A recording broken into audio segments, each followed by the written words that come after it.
One thing I've learned online, and sometimes I've learned it the hard way, is question everything.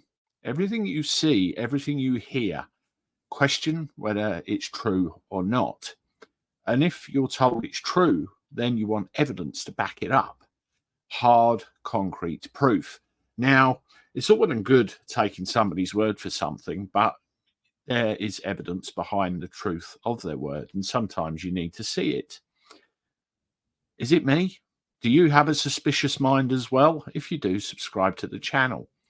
Now, one of the things that I see every now and again is some of the antics that government-related departments are up to, or something that's happened to an MP's house, for example, and it's all over the news and big song and dance. Now, who remembers this?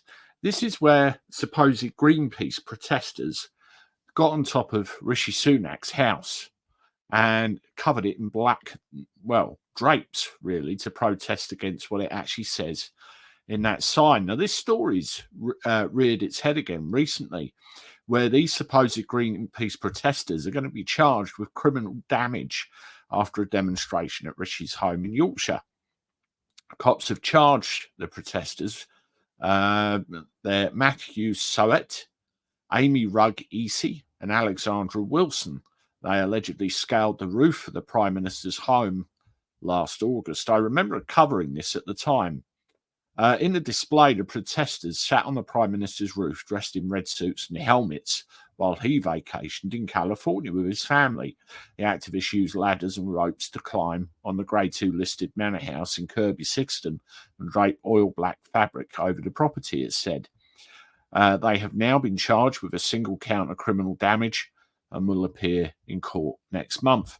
So this story has reared its head again. Now, at the time, I said bullshit. It seemed like a staged set piece because a high-ranking government official, be it Prime Minister, Chancellor, or anything else, is bound to have a certain level of security and a certain level of surveillance capabilities around their house, surely. And how could a group such as this so easily gain access to that property and be allowed to do that or anything else to the full extent? In my mind, how can it happen? And if any security service or personnel was so inept that it had been allowed to happen, then they should be sacked.